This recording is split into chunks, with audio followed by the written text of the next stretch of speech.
Ambassador Haiyan walked slowly to the center of the great council chamber. His black suit was simple and clean. Around him, hundreds of alien representatives sat in their floating chairs. Their eyes watched him with curiosity and some with annoyance. The chamber was huge, with walls that reached up so high they seemed to touch the stars outside. Haiyan stopped at the speaking platform. He placed a small device on the table. The device would translate his words into every language in the galaxy. He looked up at the aliens. Some had scales, some had fur, and some looked like living rocks. All of them thought they were better than humans. Honored members of the Galactic Council, Haiyan began. His voice was calm and steady. I stand before you today to deliver humanity's final message. The chamber became very quiet. Even the Zephyrian counselor Velthor stopped playing with his communication device. Velthor was tall and thin with purple skin that changed colors when he was angry. He had always treated humans like children. For 47 years, humans have been part of this council, Haiyan continued. We have fought in your wars. We have built your space stations. We have died protecting your worlds. And in return, you have given us the smallest voice and the least respect. Some aliens started to whisper to each other. Others looked confused. They had not expected this. Today, humanity officially withdraws from the Galactic Federation, Haiyan said. We are leaving. All human military forces will return to human space. All human workers will leave Federation facilities. All human trade agreements are now cancelled. Velthor stood up quickly. His purple skin was now bright red with anger. You cannot do this, he shouted. Humans need the Federation. You are nothing without our technology. You are nothing without our protection. Haiyan smiled a small, sad smile. Perhaps you are right, Counselor. We will find out together. On the military level of the space station, General Kong was already busy. He had been waiting for this moment for months. Human soldiers were packing equipment and loading transport ships. The aliens who worked with them looked surprised and worried. Sir, said Lieutenant Park, the Centaurian Trade Minister wants to speak with you. He says humans cannot leave because we have contracts. Kang looked at the young officer. Tell the minister that all contracts are void as of today. Humans honor their agreements, but only with those who honor humans. In the main hangar, Captain Lee was supervising the loading of the last human fighter squadron. Alien security forces watched from a distance but did not interfere. They had orders not to stop the humans, though some of them wanted to. This feels strange, said Pilot Cho as she walked up the ramp to her ship. We have been here for so long. It feels right, Captain Lee replied. We should have done this years ago. Back in the council chamber, other alien representatives were starting to panic. The Rigelian ambassador stood up. She looked like a giant spider but spoke in a sweet voice. Ambassador Haiyan, surely we can discuss this. Humans are valuable members of our community. Perhaps we can make some changes. Haiyan shook his head. The time for talking is over. For too long, you have treated humans as servants, not partners. When we suggested better trade routes, you ignored us. When we warned about pirates in the outer systems, you told us to mind our own business. When we asked for equal representation, you laughed. But what about the defense of the rim worlds? Asked the Andromedan delegate. His voice sounded like music, but there was fear in it. Human fleets protect those systems. You will need to find another way, Haiyan said. Humans will no longer die for worlds that do not welcome them. Velthor was furious now. His skin was so red it was almost black. This is foolish. You will come crawling back within a year. You cannot survive without Federation technology. You cannot defend yourselves without our help. We survived for thousands of years before we met you, Haiyan said quietly. We will survive after we leave you. In the communication center, Major Yoon was sending messages to every human outpost in the galaxy. The message was simple. Come home. Time to go. Across the galaxy, humans received the message. In mining stations on dead worlds, human workers stopped their machines. On trade ships traveling between stars, human captains changed course. On frontier planets, human families began to pack. Some aliens tried to stop them. A few offered better deals or promised changes. Most humans just smiled and kept packing. They had heard promises before. On the research station orbiting Kepler Prime, Dr. Han was deleting files from the main computer. These files contained 40 years of human scientific discoveries. The aliens had always taken this knowledge for granted. "What are you doing?" asked Dr. Zixtel, her alien research partner. He looked like a tall lizard with very large eyes. "Taking human knowledge with me," Dr. Han replied. "We developed these technologies. We are taking them home." "But this research belongs to the Federation," Dr. Zixtel protested. "No," said Dr. Han. "It belongs to the scientists who created it, and we are leaving." Back on the council station, the last human transport was ready to depart. Hyen walked through the corridors one final time. He had lived here for 3 years. In some ways it had been home. But a home where you are not welcome is not really a home. At the transport bay, General Kong was waiting for him. "All personnel are accounted for, sir. All equipment is loaded. We are ready to go." Hyen nodded. He turned to look at the aliens who had gathered to watch them leave. Some looked angry, some looked worried, a few looked sad. "I hope you learn to work together," Hyen said to them. "The galaxy is a dangerous place. It is better to have friends than enemies." Velther pushed through the crowd. "You will regret this, human. When the pirates attack your colonies, do not call us for help. When your ships break down in deep space, do not ask us for rescue. You are making a terrible mistake." "Perhaps," Hyen said. "But it is our mistake to make." He walked onto the transport ship. The doors closed behind him. Through the windows he could see the great council station growing smaller as they flew away. "Where to now, sir?" asked the pilot. "Home," Hyen said. "Take us home." As the human fleet left council space, they passed several alien ships. Some of these ships followed them for a while, as if their captains could not believe what they were seeing. Humans had been part of the galaxy for so long. It was hard to imagine the stars without them. On the council station, emergency meetings were starting. Representatives argued about what to do. Some wanted to send ships to bring the humans back by force. Others wanted to offer them better terms. A few suggested they were better off without humans anyway. Velther stood at a great window, watching the last human ship disappear into hyperspace.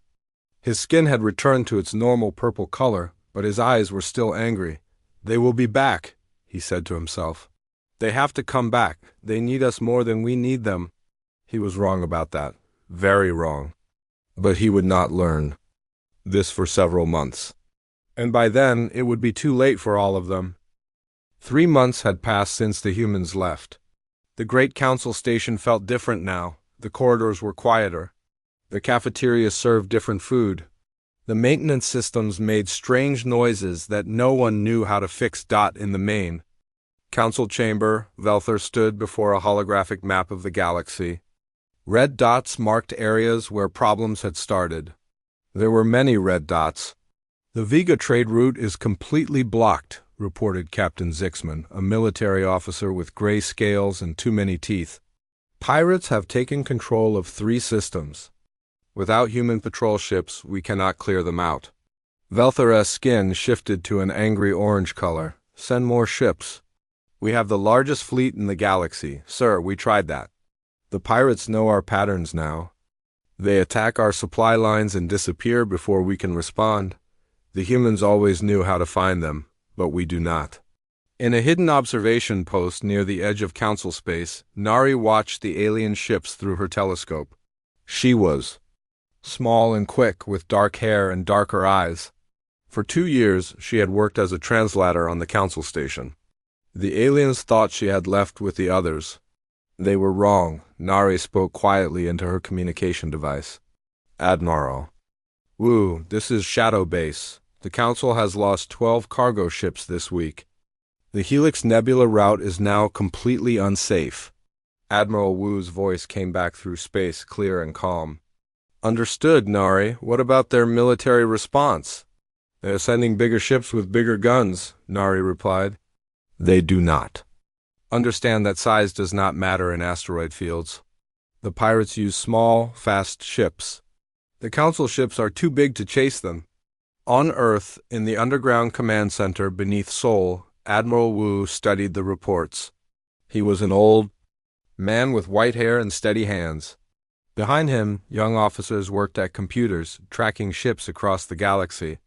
"The Council is learning what we always knew," Admiral Wu said to his staff. "Fighting pirates requires patience and intelligence, not just firepower." Lieutenant Song looked up from her computer. "Sir, we are receiving reports from human colonies.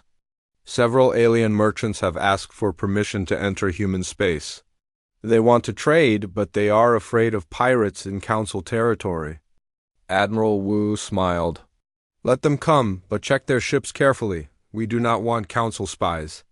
Back on the Council station, Dr. Yoon sat in her small laboratory. She was supposed to be studying alien diseases, but today she was studying something much more dangerous. On her computer screen were the plans for a biological weapon. The weapon was designed to target human DNA. It would make humans very sick but would not hurt other species. The Council had been working on it for months.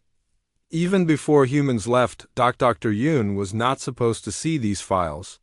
She had found them by accident while looking for medical records. Now she could not stop reading them. "Terrible," she whispered to herself. "They want to use disease as a weapon." She copied the files to a hidden data chip. This information had to reach human leaders.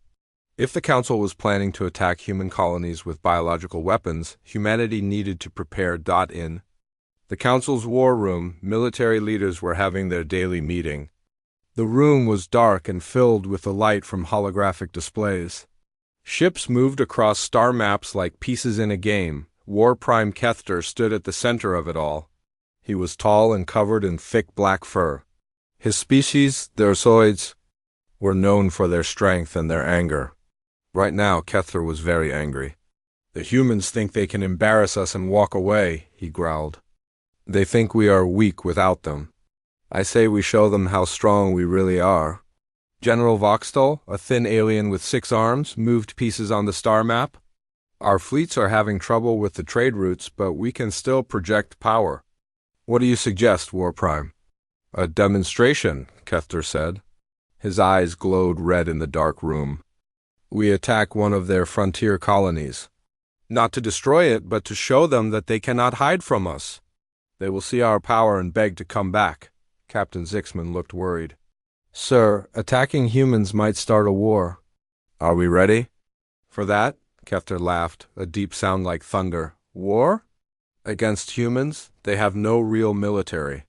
They were our junior partners, remember? Without Federation technology, they are nothing." What Kethter did not know was that Nari was listening. She had placed tiny listening devices throughout the station months ago. Every word spoken in the war room was being recorded and sent to human intelligence. Nari quickly sent a message to Admiral Wu. "Council planning demonstration attack on human colony. Preparing now."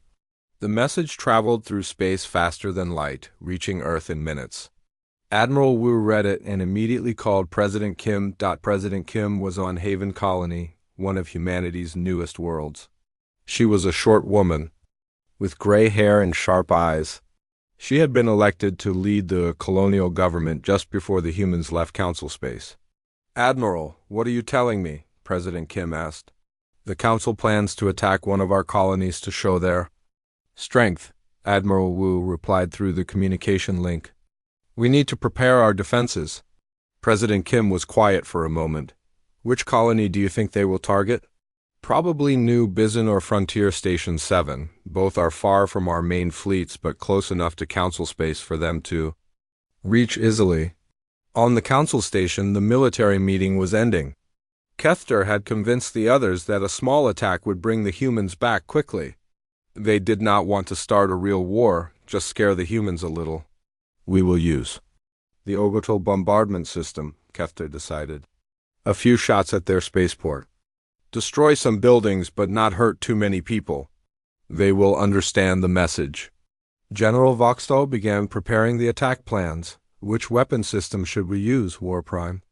Kethter thought for a moment. "Use the old automated system. In the Kronos sector. It has been in storage for years, but it should still work. And if something goes wrong, we can say it was an accident. This was Kethter's first mistake. The automated defense system in the Kronos sector was very old. It had been built by a species that disappeared long ago. The Council had found it and stored it, but they did not really understand how it worked. Dr. Yoon finished copying the biological weapon files and prepared to leave the station. She had been planning her escape for weeks. Tonight, during the shift change, she would slip away in a maintenance shuttle. As she walked through the corridors, she saw aliens arguing about trade problems and pirate attacks. Some of them looked at her with suspicion. Others ignored her completely.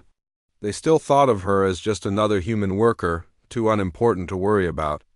If only they knew, Dr. Yoon thought to herself. Nari received one more piece of information before her shift ended. The attack was planned for next week. The target was New Bisan Colony.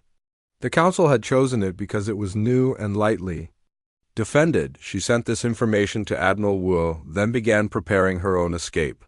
Her mission here was almost complete. Soon, she would need to leave before the aliens discovered she was still here. In the war room, Kethter looked at the star map one more time. New Bisan Colony was marked with a red circle. In his mind, this would be easy. A quick strike, some destroyed buildings, and the humans would come running back to ask for forgiveness. He had no idea that he was about to make the biggest mistake in galactic history. The Council war room buzzed with activity. Technicians worked at computers while officers moved holographic ship models across star maps. Today was the day they would show humans their place in the galaxy. War Prime Kethter stood before the main control console. His black fur was perfectly groomed, and his red eyes glowed with confidence. Around him, his officers waited for orders. "Status report," Kethter commanded. General Voxdal checked his screens with 4 of his 6 arms. "All ships are in position around New Bisan Colony. The humans have only 2 patrol craft in the area. Their main fleet is too far away to help." "Good," Kethter growled. "And the bombardment system?" Captain Zixman looked nervous. "Sir, the Kronos automated system is online, but our technicians say the control interface is very old. The original builders use different computer languages than we do. Will it work or not?" Kethter demanded. "Yes, sir. We think so, but the targeting system is not precise. We might hit the wrong buildings." Kethter waved his hand dismissively. "Perfect precision is not needed. We want to scare them, not destroy them completely." What none of them knew was that Dr. Yoon had escaped the station 3 days earlier. She was now on a human ship, racing toward human space with the stolen biological weapon plans. And Nari was still hidden in her observation post. Listening to everything. In her secret base, Nari spoke quietly into her communicator. "Admiral Wu, they are about to begin the attack. The automated system is activating now." "On Earth, Admiral." Wu sat in his command center surrounded by worried officers. "Understood, Nari. All human ships in the area have been warned. They are moving to safe distance." Captain Jin commanded the human stealth frigate Silent Wing. His ship was invisible to alien sensors and positioned just outside the New Bisan system. He and his crew would watch the attack, but could not interfere without starting a war. "Sir," said Lieutenant Ha, "alien ships are powering up their weapons. But they are not aiming at the colony." Captain Jin frowned. "What are they aiming at?" "Nothing, sir. They seem to be waiting for something else to do the shooting." In the Council war room, Technician Zektar finished entering the targeting coordinates. He was young for his species and very nervous about using such old technology. "War Prime, the system is ready," Zektar reported. "Should I activate the bombardment sequence?"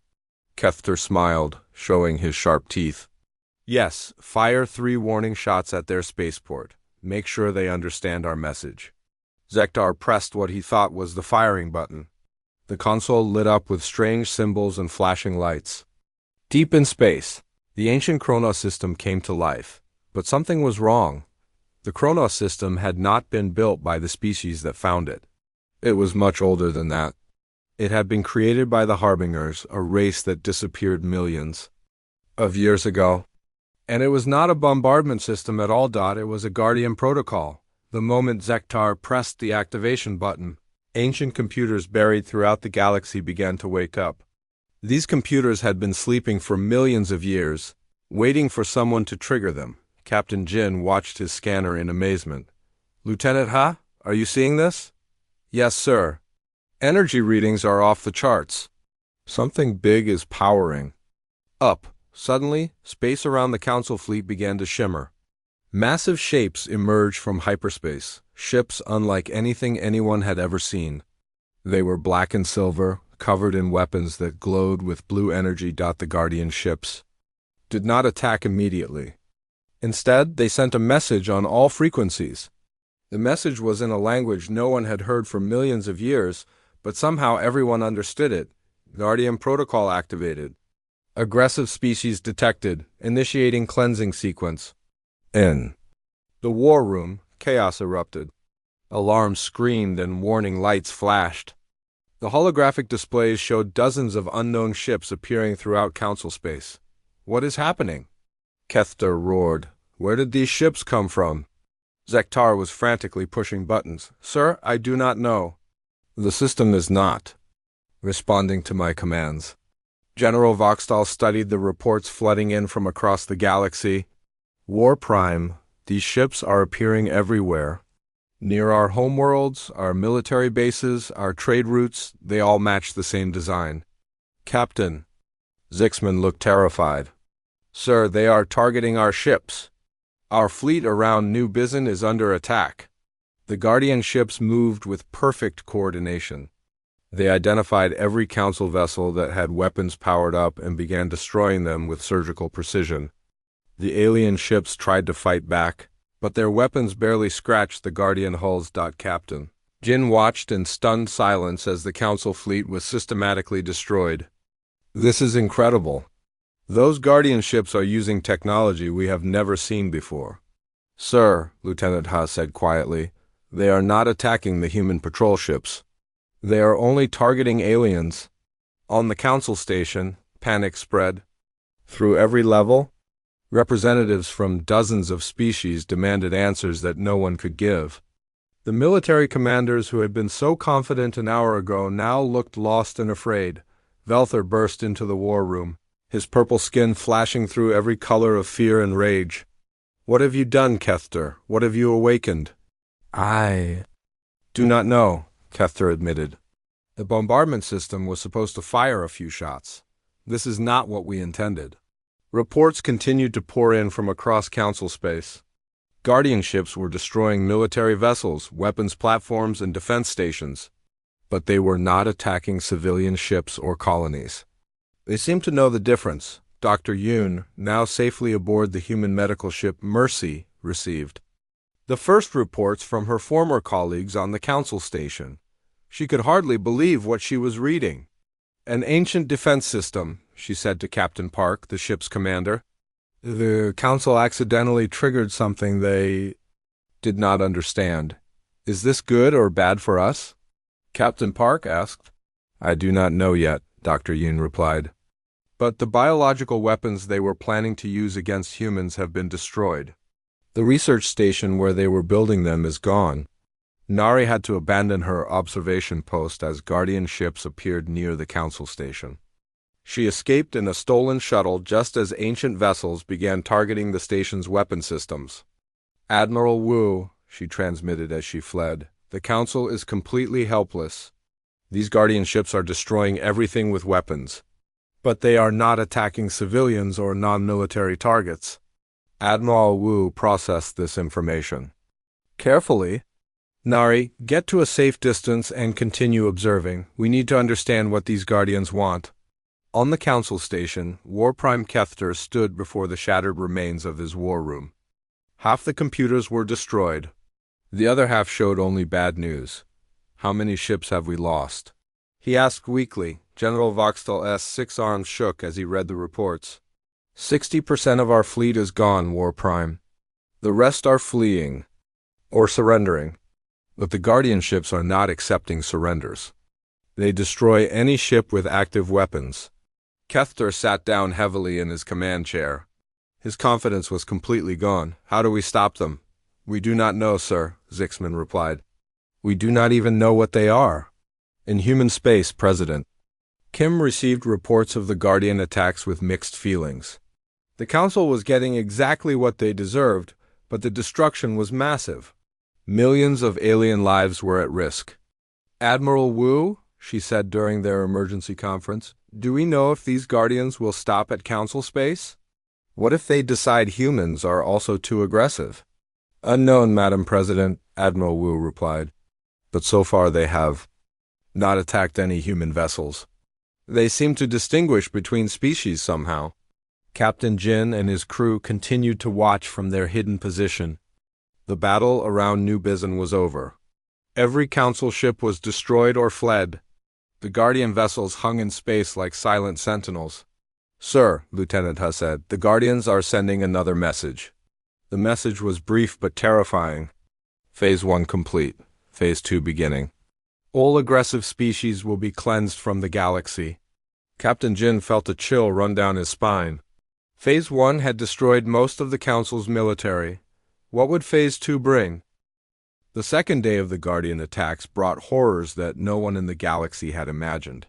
What had started as surgical strikes against military targets was becoming something much worse. Engineer Rhee sat in her monitoring station on the hidden human base called Haven's Edge. The base was built inside a hollow asteroid, invisible to most sensors. Around her, screens showed Guardian activity across dozens of star systems. This is unbelievable, Rhee whispered as she watched the data streams. They are not just destroying ships anymore. They are targeting entire civilizations. Her assistant, Technician Min, looked pale as he read the reports. Ma'am, the Andromedans sent out a distress signal. 3 of their core worlds are under attack. The Guardians are destroying cities. Rhee studied the tactical displays. The Guardian ships had changed their pattern. Instead of quick strikes, they were methodically destroying everything they considered a threat. Weapon factories, military academies, even police stations were being targeted. It is like they are trying to remove all capacity for violence, Rhee observed. But they are killing millions to do it. On Earth, President Kim stood in the Emergency Command Center with her advisors. The holographic displays showed the destruction spreading across Council space like a disease. Madame President, said General Yang, we have confirmed reports that 17 species are under direct attack. The Guardians are not just hitting military targets anymore. They are destroying anything they consider part of a war machine. President Kim felt sick as she watched entire space stations explode on the monitors. How many dead? Conservative estimates put it at 50 million so far, replied Dr. Lim, the government's alien relations expert. But the number is growing rapidly, and they still have not attacked any human targets? No, ma'am. Human ships can travel freely through Guardian-controlled space. They do not even scan us. This was the most puzzling part. Guardian ships would destroy alien vessels on sight, but human ships were completely ignored. It was as if the Guardians did not consider humans a threat. Dr. Yoon was working frantically aboard the medical ship Mercy. They had rescued alien survivors from 3 different attacks, and more refugees were arriving every hour. Doctor, called Nurse SEO, the Zephyrian patients are asking if we know why the Guardians are doing this. Dr. Yoon looked at the injured aliens in their medical bay. These were civilians, shopkeepers, teachers, children. They had done nothing wrong. But their worlds were burning because their governments had built weapons. I do not have an answer for them, Dr. Yoon said sadly. I do not think anyone does. What Dr. Yoon did not know was that there was someone who might have answers.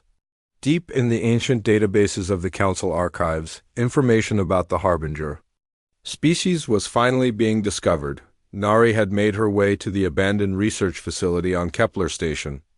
The station had been evacuated when Guardian ships appeared in the system, but the computer systems were still running. This is incredible, Nari said as she read through the ancient files. The Harbingers were not just another species. They were the Guardians of the galaxy. According to the records, the Harbinger species had evolved millions of years ago. They had achieved incredible technology and spread across the stars. But instead of conquering, they had become protectors. The Harbingers had watched other species develop and grow violent. They had seen too many worlds destroyed by war. So they created the Guardian Protocol, an automated system that would activate if any species became too aggressive. It is a reset button for the galaxy, Nari realized. If any civilization develops the ability to destroy others, the Guardians eliminate them to protect everyone else. She quickly transmitted this information to Admiral Wu. Sir, the Guardian. Ships are not invaders, they are antibodies. The galaxy's immune system is trying to remove what it sees as a disease. Admiral Wu studied Nari's report with growing understanding and horror. And humans are not being attacked because we left, Nari replied. We walked away from the Council's aggressive policies. The Guardians do not see us as a threat. On the Council station, what remained of the government was falling apart. Councillor Velther had locked himself in his chambers and refused to see anyone. War Prime Kethter was under arrest for triggering the crisis. Representatives from dozens of species argued and blamed each other while their worlds burned. Emergency Counselor Hexara, a wise old being who looked like a walking tree, tried to maintain order. We must find a way to communicate with these Guardians. There must be a way to stop this madness. How do we talk to machines that refuse to answer our calls? Demanded the Regelian ambassador. They destroy any ship that approaches them. Perhaps we need someone they trust, suggested the Centauran delegate. Someone they do not see as a threat. All eyes turned to look at the empty section where human representatives used to sit. The realization was painful but clear. Only humans could safely approach the Guardian ships. Captain Jin's stealth frigate, Silent Wing, had been monitoring Guardian movements for days. He had watched them systematically destroy every military installation in 3 star systems. But he had also noticed something important. Lieutenant Hay, Captain Jin said, look at these patrol patterns. The Guardians are not random in their attacks. They are following some kind of priority list. The lieutenant has studied the data. You are right, sir. They hit military production first, then training facilities, then command centers. It is like they are dismantling entire war machines piece by piece. And they are very careful about civilian casualties, Captain Jin observed. They could destroy entire planets, but they only target specific buildings and installations. This gave Captain Jin an idea. If the Guardians were being selective about their targets, maybe they could be reasoned with. Maybe they would listen to humans. Engineer Ray made another disturbing discovery. Her deep space sensors had detected something new. More Guardian ships were emerging from hidden bases throughout the galaxy. How many of these things are there? Technician Min asked in amazement. I'm counting at least 300 major vessels, Ray replied. But there could be thousands of smaller ones. The Harbingers built this system to last. The scale was overwhelming. The Guardian network extended across the entire galaxy. Every inhabited system had hidden bases with sleeping Guardian ships. The Harbingers had planned for this moment millions of years ago. President Kim faced the hardest decision of her career.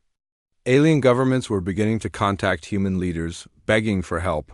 Some offered trade agreements. Others offered territory. A few offered complete surrender. They want us to save them, General Yang observed. But is that our responsibility? They dismissed us as primitives, Dr. Lim added.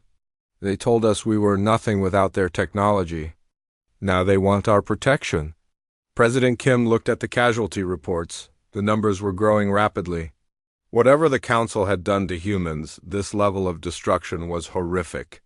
Contact Admiral Wu, she decided. Tell him to prepare a diplomatic mission. We need to try to communicate with these Guardians. Ma'am, General Yang said carefully, what if the Guardians decide that helping the Council species makes us aggressive too? It was a terrifying possibility. By trying to save their former oppressors, humans might become targets themselves. But President Kim knew they had to try. Then we face that risk, she said. We cannot stand by and watch genocide, even if the victims once treated us poorly. Deep in space, the Guardian ships continued their work. Ancient machines carried out protocols written by a long-dead species. They had no emotions, no mercy, no ability to change their mission. The Harbingers had designed them to be perfect protectors, but they had made them too perfect. The Guardian protocol would continue until every species in the galaxy was either peaceful or extinct, and humanity was about to step directly into the path of this ancient killing machine. The fifth day brought a message that changed everything. Admiral Wu was reading casualty reports when his communication officer, Lieutenant Park, interrupted him with urgent news. Sir, we are receiving a transmission from Counselor Velther. He is requesting immediate assistance. Admiral Wu looked surprised. Velther? The same alien who called us primitives and said we needed them more than they needed us? Yes, sir. He says the situation is desperate. The Guardians have destroyed 70% of the Council fleet. They are targeting government buildings. Now, Admiral Wu activated the communication link. Velther's image appeared on the screen, but he looked very different from the proud counselor who had dismissed humanity months ago. His purple skin was pale, and his eyes showed fear. Admiral Wu, Velther said, his voice shaking. I am calling to request immediate humanitarian assistance. Our worlds are dying. Counselor, Admiral Wu replied calmly, I recall you saying that humans were nothing without Federation technology. Have you tried using that superior technology to solve your problem? Velther's skin flushed with shame. Please, Admiral, I know we treated humans poorly. I know we were wrong, but millions of innocent civilians are going to die. Children, families, they have done nothing wrong. This was exactly what Admiral Wu had been hoping to hear, but he kept his expression neutral. What exactly are you asking for? Safe passage to human space for civilian refugees, and ... We need someone to communicate with the Guardians. They will not respond to our signals, but they have not attacked human ships. Dr. Yoon was coordinating refugee operations from the medical ship Mercy when she received new orders. Human ships throughout the galaxy were being authorized to rescue alien civilians from Guardian attacks. Captain Park, she said to the ship's commander, we are going to need more medical supplies. The refugee camps are growing rapidly. How many aliens are we expecting? Captain Park asked. Conservative estimates suggest 5 million refugees in the first week alone, Dr. Yoon replied. The Guardians are not targeting civilian ships, but they are destroying spaceports and transportation hubs. Many aliens are trapped on their dying worlds. Captain Park whistled softly. 5 million refugees. That is more aliens than humans have ever hosted before. And they will all need food, shelter, and medical care, Dr. Yoon added. This is going to test our resources.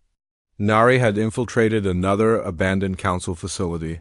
This time on the research station orbiting Proxima 7, she was searching for more information about the Guardian Protocol when she made a shocking discovery. Admiral Wu, she transmitted, I found something important. The Guardians are not just destroying military targets. They are following a specific timeline. Explain, Admiral Wu replied. According to these files, the Guardian Protocol has 3 phases. Phase 1 was eliminating active military threats. Phase 2 is destroying war-making capacity. Phase 3. Nari paused, hardly believing what she was reading. Phase 3 is what, Nari? Complete extinction of any species that shows aggressive patterns. The Guardians are going to kill everyone in the Council species except those who can prove they are truly peaceful. This news sent shockwaves through human leadership. President Kim called an emergency meeting with all department heads and military commanders. How long do we have? She asked. General Yan consulted the tactical reports. Based on current patterns, the Guardians will complete Phase 2 in approximately 3 weeks. Then Phase 3 begins, and Phase 3 means total extermination of every Council species, Admiral Wu said grimly. Men, women, children, everyone. The room fell silent. Even though the council species had treated humans poorly, the idea of complete genocide was horrific. Dr. Lim spoke up. Madam President, we are already seeing the effects. Alien governments are collapsing. Some species are surrendering their entire military forces, hoping the Guardians will spare them. Is it working? President Kim asked. No, the Guardians do not seem to recognize surrender. They are machines following a program written millions of years ago. They do not understand concepts like mercy or forgiveness. Engineer Ray was monitoring Guardian movements from her hidden base when she noticed something new.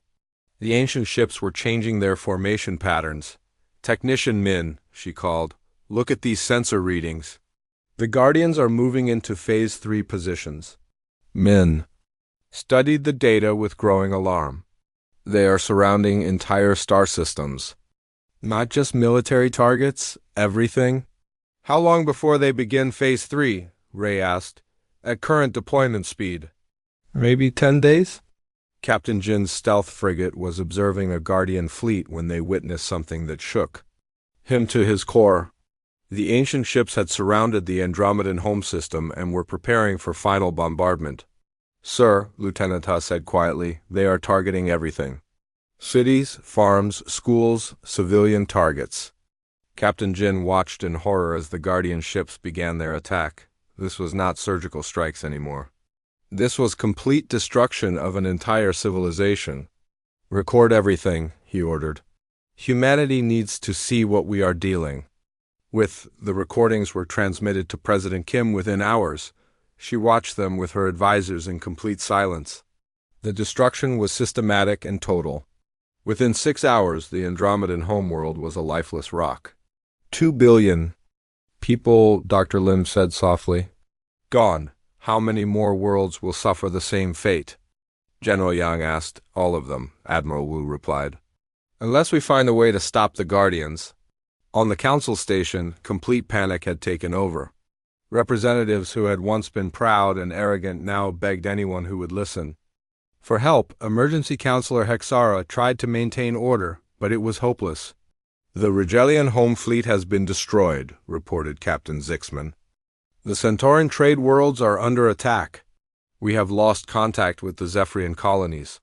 What about the distress signals to human space? Hexara asked desperately. Some human ships are rescuing civilians, but they cannot save everyone. There are simply too many people and not enough ships. Velthor entered the council chamber looking like a broken man. His once proud posture was gone, replaced by defeat and despair. Any word from the human government? He asked. President Kim has agreed to meet with our representatives, Hexara replied. But she wants guarantees. What kind of guarantees?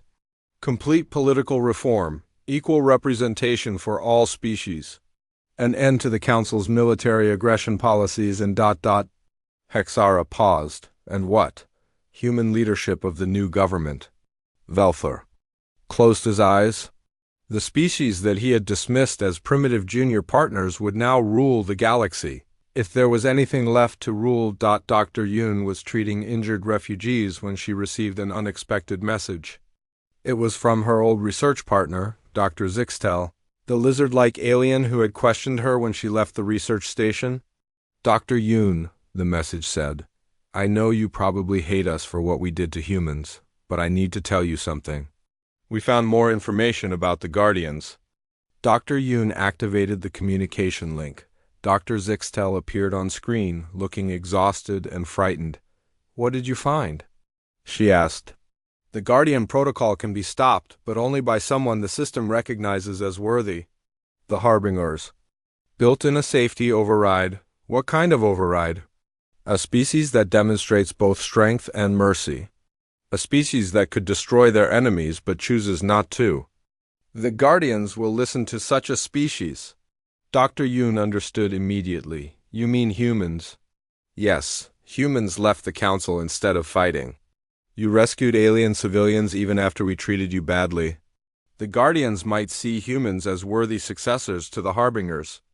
It was a slim hope, but it was the only hope they had. Dr. Yoon immediately transmitted this information to President Kim and Admiral Wu. Can we trust this information? President Kim asked during their emergency conference. We have to, Admiral. Wu replied. Because if we do nothing, every species in the galaxy except humans will be extinct within 2 weeks. The weight of that responsibility was crushing. Humanity had the power to stop the greatest genocide in galactic history. But they would have to risk everything to do it, and they were running out of time. The emergency meeting in Seoul lasted 18 hours. Representatives from every human colony and military command attended, either in person or through holographic projection. The question before them was simple but terrible. Should humanity risk everything to save species that had treated them like servants? President Kim sat at the head of the conference table, looking at faces both young and old. Some showed anger, others showed compassion, and many showed fear. Before we make this decision, she said, let us review what we know for certain. Admiral Wu stood up and activated the holographic display. The Guardian Protocol will complete. Phase 3 in 9 days. Based on current patterns, this means the complete extinction of approximately 400 billion intelligent beings across 87 species. The numbers were staggering. General Yang added his report. Our intelligence confirms that the Guardians will only respond to a species they consider worthy successors. To the Harbingers, Dr. Zixtelis' research suggests humans might qualify.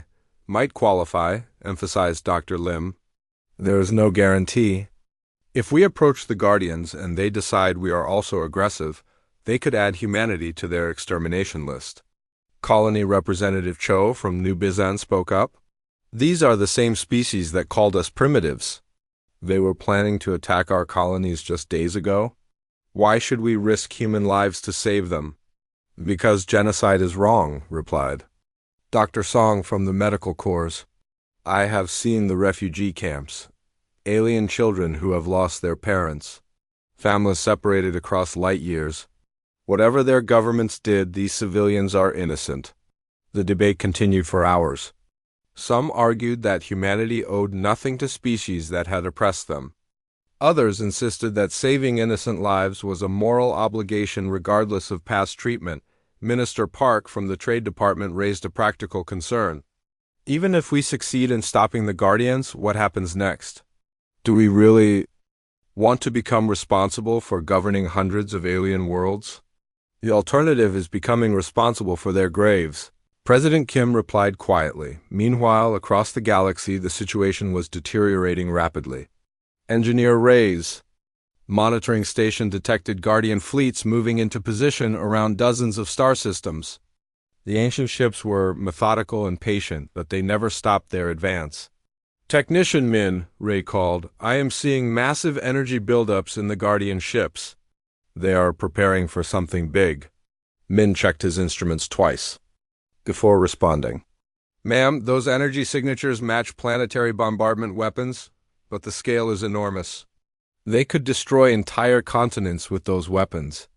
Dr. Yoon was coordinating refugee rescue operations when she received a desperate message from the Zephyrian medical facility on Kepler Prime.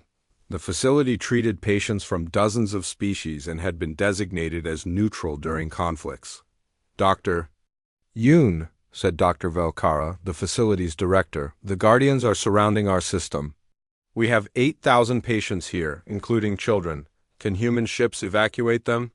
How much time do we have? Dr. Yoon asked. Guardian ships arrived 2 hours ago. Based on their previous patterns, they will begin bombardment in approximately 36 hours. Dr. Yoon quickly calculated the numbers. We can get maybe half of them out with our current ships in the area, but we would need more vessels for a complete evacuation. Please, Dr. Velkara begged. These are not soldiers or politicians. They are just sick people who need help. Nari had infiltrated a Guardian communication relay station that the aliens had abandoned. The station was still receiving transmissions from Guardian ships across the galaxy, and she was learning disturbing information about their capabilities. Admiral Wu, she transmitted, the Guardian network is much larger than we thought. I am detecting signals from at least 50,000 ships of various sizes. They have been dormant for millions of years, but they are all waking up now. 50,000 ships? Admiral Wu repeated in amazement. That is just what I can detect from this station. There could be more. The Harbingers really built this system to last. Captain Jin was conducting reconnaissance near the Guardian command ship when his sensors detected something unprecedented. The massive vessel, larger than any space station, was sending out new types of signals.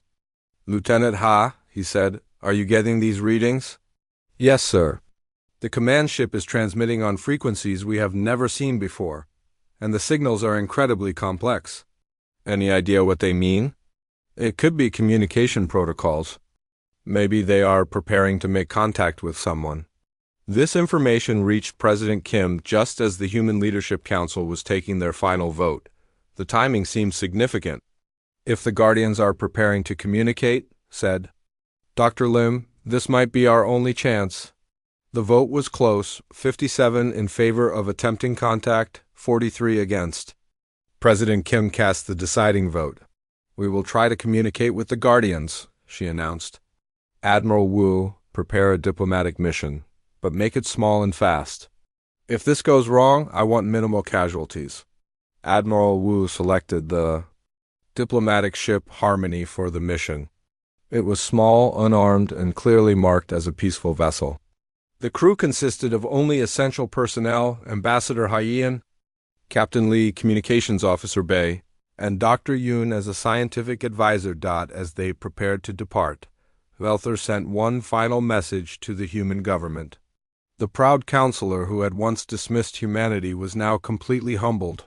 President Kim, he said, I know we have no right to ask for your help. We treated humans shamefully. We ignored your wisdom and mocked your contributions. If you choose to let us face the consequences of our actions, I will understand. President Kim watched the transmission in her private office. Velther looked like he had aged years in just days. But I must tell you, Velther continued, that you are proving yourselves to be everything we never were. You show mercy to those who showed you none. You risk your own safety to save your former enemies. Perhaps this is why the Guardians do not attack you. Perhaps they recognize something in humanity that we never saw. The message ended, leaving President Kim alone with her thoughts. Outside her window, she could see human ships launching on rescue missions across the galaxy. Her people were risking their lives to save aliens who had treated them as second-class citizens. I hope we are making the right choice, she said to herself. The diplomatic ship Harmony launched from Earth. 12 hours later. Their destination was the Guardian command ship in the Kronos system, the same system where the crisis had begun. Ambassador Haiyan sat in his cabin, preparing for what might be the most important conversation in galactic history. He thought about his last speech to the Council when he had announced humanity's withdrawal from Federation space. We survived for thousands of years before we met you, he had told them. We will survive after we leave you. Now he was returning not as a servant, but as potentially the savior of every species that had ever dismissed humanity as primitive. The irony was not lost on him. Dr. Yoon worked frantically in the ship's laboratory, analyzing Guardian technology and Harbinger historical records. She was looking for anything that might help them communicate with the ancient machines. If the Guardians are truly logical, she said to herself, they should be able to see that genocide is not the answer. But how do you reason with machines that have been programmed to see violence as the only solution? As the Harmony traveled toward its destination, Guardian ships continued their deadly work across the galaxy. Every hour brought new reports of destroyed worlds and extinct civilizations. The clock was ticking, and humanity was about to discover whether their greatest strength, their ability to choose mercy over vengeance, would be enough to stop the greatest catastrophe in galactic history. The diplomatic ship Harmony dropped out of hyperspace at the edge of the Kronos system. What they saw there took their breath away. The Guardian command ship hung in space like a dark moon. It was 20 kilometers long and covered in geometric patterns that seemed to shift when you looked at them directly. Smaller Guardian vessels moved around it in perfect formation, creating a defensive sphere that stretched for thousands of kilometers. My God, whispered Captain Lee. It is beautiful and terrifying at the same time. Ambassador Hyen studied the massive vessel through the viewports. Any signs they have noticed us? Communications Officer Bay checked his instruments. Yes, sir. We are being scanned, but they are not targeting us. The scan is ... different. It feels almost gentle. Dr. Yoon was monitoring the ship's sensors when she made an incredible discovery. Ambassador, you need to see this. The Guardian ship is not just scanning us, it is analyzing our entire history. What do you mean? Our computer systems, our ship logs, even our personal files, but it is not intrusive. It is like it is asking permission for each piece of information. This was unlike anything they had expected. The Guardians were not acting like mindless killing machines. They were showing curiosity, even courtesy. Suddenly, the ship's communication system activated. A voice spoke in perfect Korean, though. It had a strange, musical quality. Human vessel Harmony, you are welcomed. I am the Guardian Prime Intelligence. I have been waiting to speak with your species. Ambassador Hyen exchanged glances with his crew. They had expected to need translators and complex protocols. Instead, the Guardian was speaking to them like an old friend.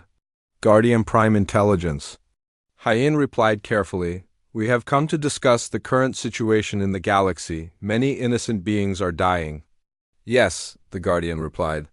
This brings me great sadness. But the protocol must be followed. Too many species have become corrupted by violence.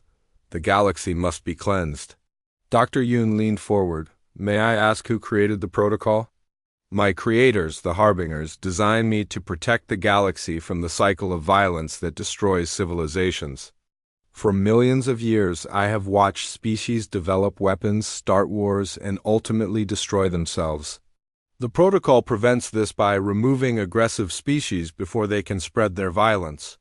But you are killing billions of innocent people, Captain Lee said. I am saving trillions more, the Guardian replied. Each aggressive species that I remove prevents countless future wars. It is a necessary sacrifice.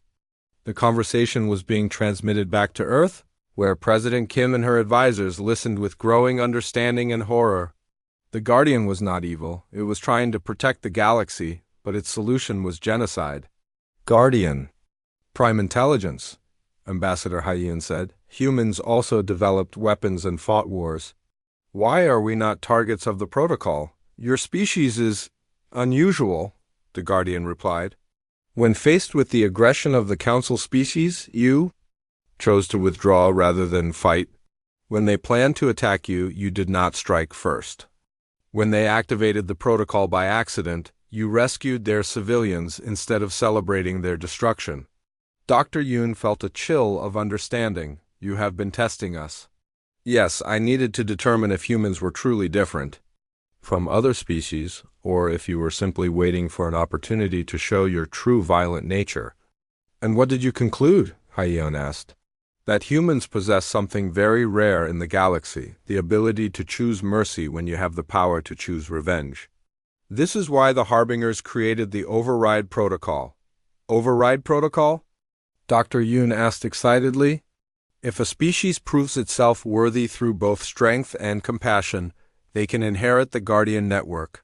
They become the new protectors of the galaxy, able to modify or stop the cleansing protocols. President Kim stood up in her command center on Earth. Are you saying that humans can stop the destruction? Yes, the Guardian replied, somehow aware of the transmission. But only if you accept the full responsibility to inherit the Guardian. Network means to become responsible for protecting all peaceful species and removing all aggressive ones. You would become what the Harbingers once were. The weight of this offer was staggering. Humanity would not just save the galaxy, they would rule it. But the price was accepting the responsibility to use the Guardian network against any species. That became too violent. What happens to the current Council species if we accept? Ambassador Hyen asked. They would be spared, but only if they accept complete disarmament and human oversight. Any species that refuses or later shows aggression would be eliminated by the Guardian network under human command. Captain Lee looked troubled. That makes us dictators of the galaxy. It makes you guardians, the Guardian Prime Intelligence corrected. The Harbingers ruled through wisdom and strength, not cruelty. They were respected because they protected the weak and restrained the powerful. Engineer Ray, monitoring from her hidden base, made another important discovery. She detected massive energy buildups throughout the galaxy as more Guardian ships prepared for Phase 3. Admiral Wu, she transmitted urgently, the Guardians are moving into final attack positions. I estimate 6 hours before they begin the complete extermination phase. The pressure was mounting.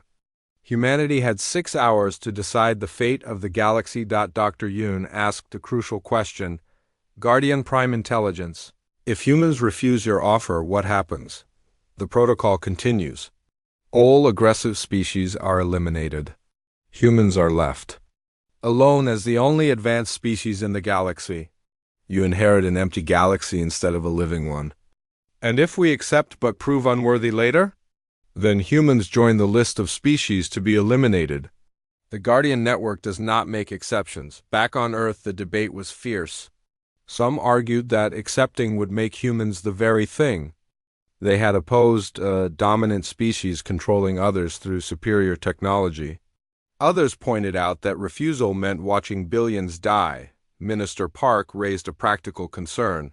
How do we know we can trust this Guardian intelligence? What if this is a trap? Dr. Lim had been studying the Guardian communication patterns. The intelligence seems genuine. Its emotional responses appear real, not programmed. I think it truly believes it is doing the right thing. President Kim faced the hardest decision in human history. Accept, and humanity becomes responsible for the galaxy's future with the power to commit genocide themselves. Refuse and watch as genocide happens anyway. Guardian Prime Intelligence, Ambassador Hyen said. We need time to consider your offer. I understand. But I must inform you that Phase 3 begins in 5 hours and 37 minutes. After that point, the override protocol becomes unavailable. The cleansing must be completed. Nari, still monitoring from the communication relay station, detected something new. The Guardian ships were receiving new orders, preparing for simultaneous attacks on hundreds of worlds. This is it, she transmitted to Admiral Wu. If humanity is going to act, it has to be now. President Kim looked around the room at her advisors. These people had helped her guide humanity through its withdrawal from the Council, and now they faced an even bigger choice. What does everyone think? She asked. Admiral Wu spoke first. The moral argument is clear. We cannot stand by and watch genocide, but the practical argument is complex. Can we really govern hundreds of alien species fairly? We proved we could work with them when we were equals, General Yang pointed out. Maybe we can do better when we are in charge. Doctor, Song raised her hand. I have been treating alien refugees for days. They are not monsters. They are people with families and dreams. They deserve a chance to prove they can be peaceful. The clock was ticking. In 5 hours, the greatest genocide in galactic history would begin, unless humanity chose to become something they had never wanted to be. The rulers of the galaxy. President Kim closed her eyes and made her decision. President Kim opened her eyes and looked directly at the communication screen where the Guardian Prime Intelligence waited for humanity's answer. We accept, she said firmly. Humanity will take responsibility for the Guardian Network and the protection of the galaxy. The response was immediate. Every Guardian ship across the galaxy stopped its attack preparations. The massive vessels that had been moving into bombardment positions suddenly became still. Like predators that had found their prey was no longer a threat. The override protocol is now active, the Guardian Prime Intelligence announced. Phase 3 is cancelled. All Guardian units are transferring command authority to the human species. Ambassador Hyen felt the weight of the moment. What do we need to do? Ambassador Hyen, please dock with the command ship. You will need to interface directly with the Guardian Network to assume control. As the Harmony approached the massive Guardian vessel, Dr. Yoon detected incredible energy signatures. The ship is alive, she said in amazement. Not biological, but it has some kind of consciousness. The Harbingers built us to think and feel, the Guardian explained. We are not simple machines. We understand the weight of our actions. That is why the override protocol exists.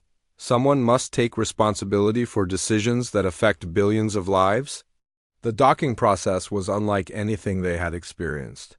The Guardian ship's hull seemed to flow around their vessel, creating a perfect seal. When they stepped onto the Guardian ship, they found themselves in corridors that adjusted their size and lighting automatically. "This way," said a holographic figure that appeared to guide them. It looked like a tall, graceful being with features that seemed to combine elements from many different species. "I am a representation of the Guardian Prime Intelligence." They walked through chambers filled with technology beyond human understanding. Walls displayed star maps showing every inhabited system in the galaxy. Red indicators marked worlds that were under attack, while green indicators showed worlds that had been spared. "There are still Guardian ships approaching 17 systems," Dr. Yoon observed. "Yes," the intelligence replied. "I am recalling them now. All attack operations are ceasing immediately." They reached the command center, a vast spherical chamber, with a platform in the center. The platform was surrounded by holographic displays showing Guardian ships throughout the galaxy. "Ambassador Haiyan," the intelligence said, "please place your hand on the control interface." Haiyan approached the platform carefully. The interface looked like crystal, but when he touched it, it felt warm and seemed to pulse with life. Suddenly, his mind was flooded with information. He could sense every Guardian ship in the galaxy. He could feel their artificial consciousness, their purpose, their loyalty. And he understood the incredible responsibility he was accepting. "I can feel them all," he whispered. Thousands of ships, millions of years of history, the knowledge of an entire civilization. "You are now the Guardian Commander," the intelligence said. "All Guardian units will obey your commands and those of leaders you designate. Use this power wisely." On Earth, President Kim was coordinating the immediate response to humanity's new role. The most urgent priority was stopping the attacks that were still in progress. "Admiral Wu," she said, "coordinate with Ambassador Haiyan to recall all Guardian ships immediately. Then begin organizing humanitarian aid for the systems that have been attacked." "Yes, ma'am." "What about the alien governments that are still functioning? We will deal with them shortly. First, we save lives. Politics come later." Across the galaxy, the effects were immediate and dramatic. Guardian ships that had been advancing on alien worlds suddenly stopped and began withdrawing. On hundreds of planets, terrified populations watched as the dark vessels that had meant death simply turned around and left. Velther was in the council chamber when the reports started coming in. His purple skin shifted through several colors as he processed the impossible news. "The Guardians are withdrawing?" he asked in disbelief. Emergency Counselor Hexara could barely contain his relief. "All Guardian ships have ceased attacks and are moving away from inhabited systems. We are receiving messages that they are under new command." "Whose command?" "Human command." The reality hit Velther like a physical blow. The species he had dismissed as primitives now controlled the most powerful force in the galaxy. The irony was painful but undeniable. Engineer Ray watched the Guardian withdrawal from her monitoring station. "Technician Min, are you seeing this?" "Every Guardian ship is responding to the same signal source." "Yes, ma'am." "The signal is coming from the Guardian command ship in the Kronos system, and the signal patterns match human communication protocols." "Humans are actually controlling them," Ray said in amazement. "We are now the most powerful species in the galaxy." Dr. Yoon was experiencing something similar to Ambassador Haiyan's revelation. When she touched a secondary interface on the Guardian ship, she gained access to the vast databases of Harbinger knowledge. "This is incredible," she said to the Guardian intelligence. "Your creators' scientific knowledge, their philosophy, their understanding of galactic civilization, it is all here. Yes, this knowledge is now available to humanity. But remember, with great knowledge comes great responsibility. The Harbingers learned this lesson through millennia of careful guidance." "What?" happened to them? Why did they disappear? They achieved something beyond physical existence. They became one with the cosmic forces they had studied for so long. But they left the Guardian network to protect what they had built. Captain Jin's stealth frigate detected the Guardian withdrawal from the Andromedan system. The ancient ships that had destroyed the Andromedan homeworld were now moving away, their mission suddenly cancelled. "Sir," Lieutenant Howe reported, "I am detecting survivor signals from the outer colonies." The Guardians stopped their attacks before reaching the civilian population centers. "How many survivors?" "Preliminary estimates suggest about 60 million. Andromedans survived on the outer worlds. Their government and military are gone, but their species will survive." This pattern repeated across the galaxy. The Guardian attacks had focused on military and government targets first, leaving many civilian populations intact when the withdrawals began. Ambassador Hyen was learning to use the Guardian interface when he received an urgent communication from President Kim. "Ambassador, we need to establish new protocols immediately. Alien governments are requesting guidance about surrender procedures." Hyen consulted with the Guardian intelligence. "What are the standard procedures for species that submit to Guardian?" "Authority, complete disarmament of military forces, dissolution of aggressive government structures, acceptance of Guardian oversight. Any species that complies with these terms is protected and allowed to rebuild under peaceful governance. And those that refuse, the Guardian network eliminates them completely." The choice facing the surviving alien species was stark but simple. Accept human authority or face extinction. Within days, the responses began arriving. Most species immediately agreed to human oversight. A few tried to negotiate terms, but quickly realized they had no bargaining power. Only 3 species, the hegemony worlds at the galaxy's edge, refused to submit. "Admiral Wu," President Kim said during their daily briefing, "what is the status of the hegemony worlds?" "They have declared that they would rather die than submit to human authority. They are mobilizing their remaining military forces for a final attack on human colonies." President Kim felt sick. She had hoped to avoid more violence, but the hegemony was forcing her hand.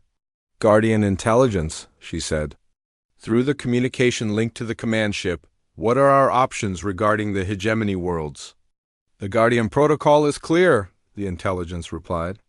"Any species that continues aggressive behavior must be eliminated. However, you now have the authority to modify the protocol. You could offer them exile to uninhabited systems instead of extinction." It was the first real test of humanity's new role. President Kim chose exile over extinction, demonstrating the mercy that had convinced the Guardians to trust humans in the first place. 3 months later, Ambassador Hyen stood before a very different galactic council. The chamber had been rebuilt on a human space station, with representatives from every surviving species seated as equals rather than in the old hierarchy. Velther was there, but no longer as a counselor.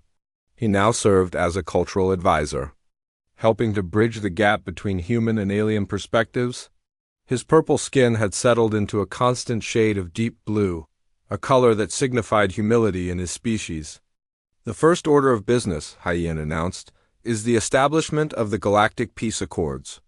Every species will contribute to a joint defense force, but no species will be allowed to maintain independent military forces capable of interstellar aggression." The old council members who had survived the Guardian attacks listened carefully. They had learned that human leadership was firm but fair. Unlike the old council's hierarchy of favoritism, humans applied the same rules to everyone. Dr. Yoon now served as the head of the Galactic Science Council, coordinating research efforts across hundreds of worlds. The combination of human creativity and alien knowledge was producing incredible advances in medicine, technology, and space exploration. "We are building